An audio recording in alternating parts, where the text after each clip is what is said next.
MKUltra, o projeto de controle da mente. Na década de 50, a CIA estudou várias técnicas para tentar manipular cobaias humanas. Sua arma? Doses ocultas de LSD e mescalina. Não é particularmente surpreendente que os mais horrendos experimentos científicos envolvendo cobaias humanas estejam ligados ao desenvolvimento de armas de destruição em massa, químicas, biológicas e nucleares. Mas esses são instrumentos de guerra, e o que Estados Unidos e União Soviética viveram durante mais de meio século foi mais um duelo de rivalidade, em que espionagem e inteligência tinham um papel mais proeminente do que armamentos. Claro, os dois lados precisavam estar preparados caso a Guerra Fria esquentasse, mas o mais importante nesse estágio de semibeligerância era saber exatamente em que ponto do jogo estava o adversário, e talvez manipulá-lo de maneira sutil. Foi esse tipo de lógica que levou à criação do projeto MKUltra, um programa ultra secreto da CIA, com um objetivo que hoje lembra mais enredo de filmes do James Bond: controle mental. Formalizado nos anos 50, o programa foi organizado pela Central de Espionagem Americana, em coordenação com o Exército, e envolvia todo tipo de testes de substâncias em humanos, sem seu consentimento, naturalmente. São histórias apavorantes, e no centro delas está uma droga conhecida pela sigla LSD, o ácido lisérgico. O químico suíço Albert Hofmann sintetizou o LSD em 1938, durante experiências com uma substância derivada de um fungo. Ele demorou um pouco até descobrir, em 1943, as propriedades daquele composto, que era capaz de gerar alucinações psicodélicas, além de produzir fenômenos sensoriais curiosos, como a sinestesia, curto-circuito entre dois ou mais sentidos, como tato, visão e audição, no qual você pode sentir um cheiro azul, por exemplo. A droga foi introduzida comercialmente pela farmacêutica Sandoz, hoje Novartis, em 1947, para uso psiquiátrico. Mas o pessoal do projeto MKUltra, e em especial seu idealizador, o agente da CIA Sidney Gottlieb, achava que ela poderia ser útil para a lavagem cerebral e controle mental de indivíduos, talvez a ponto de desbalancear o equilíbrio do terror mantido entre soviéticos e americanos. Era preciso testar. Em 1953, isso acarretou em tragédia. E a vítima foi um dos próprios cientistas do projeto, Frank Olson.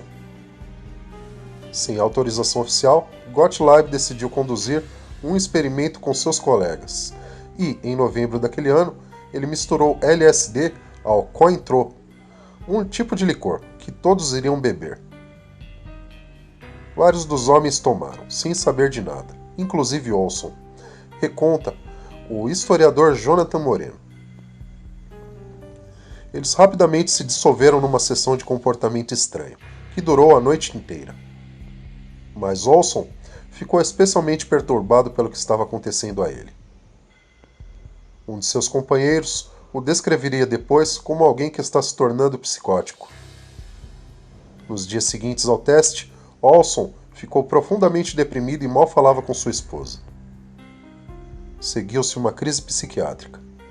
Gottlieb providenciou visitas a um médico de Nova York, que tinha liberação para assuntos top secret, mas não era psiquiatra. As consultas não deram resultado, e a depressão e paranoia de Olson aumentaram. Pouco antes de ele retornar a Maryland para ser internado num hospício, onde seria supervisionado por psiquiatras associados à CIA, Olson se jogou pela janela de seu quarto de hotel, no 10º andar do Statler Hilton, e caiu para a morte. O assunto foi acobertado pelo governo e Gottlieb recebeu apenas uma leve reprimenda do diretor da CIA, Allen Dulles, que era um entusiasmado apoiador do MKUltra. De resto, o projeto continuou com experimentos realizados fora dos Estados Unidos. Dulles e Gottlieb criaram uma organização de fachada no Canadá chamada Sociedade para a Investigação da Ecologia Humana, que concedia bolsas de pesquisa. Um dos beneficiários foi um psiquiatra da Universidade McGill, em Montreal, o escocês Evan Cameron.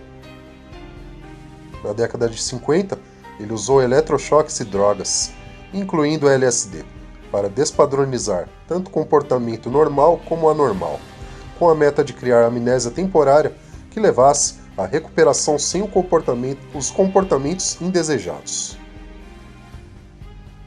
Lavagem cerebral. Cameron também usava a condução psíquica para bombardear pacientes com uma mensagem gravada que era repetida continuamente por dias, relata Moreno. Privação sensorial era outra técnica favorita para limpar a mente, muitas vezes em combinação com as fitas repetitivas. Na década de 60, quando o uso recreativo de LSD começou a crescer, os experimentos também seguiram adiante. Na Universidade McGill, 6 estudantes e 2 músicos profissionais, talvez escolhidos porque se imaginasse que eles estariam mais acostumados a drogas recreativas que outras pessoas, foram recrutados para tomar LSD. Os pesquisadores então mostravam desenhos para testar os efeitos em sua percepção visual. Herbert Medill, um farmacologista da universidade que trabalhou em testes com animais, mas era crítico do trabalho com humanos, relembrou o episódio. Foi depois da Guerra da Coreia, quando o controle da mente e esse tipo de coisas eram tidos como muito importantes. Pesquisamos uma família de drogas, e certamente LSD era uma delas.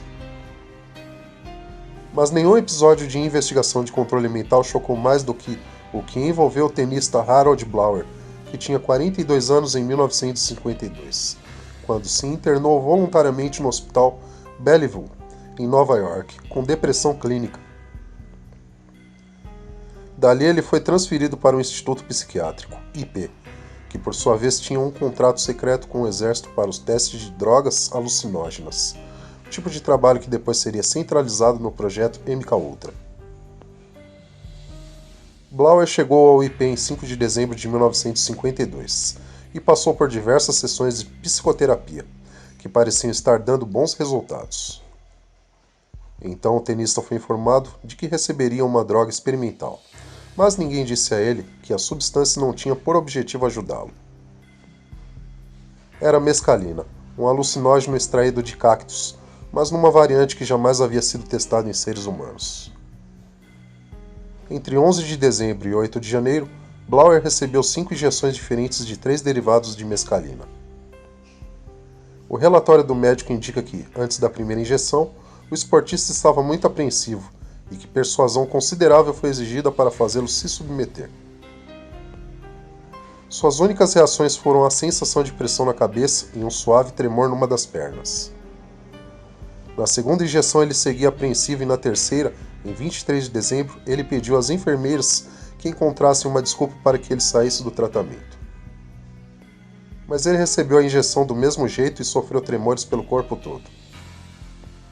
Então, ele deixou claro que não queria mais injeções, mas não adiantou. Na quarta injeção, no dia 30 de dezembro, ele teve tremores violentos. Blower continuou protestando nos dias seguintes e, além dos desconfortos físicos, deve ter passado por alucinações que só podemos imaginar.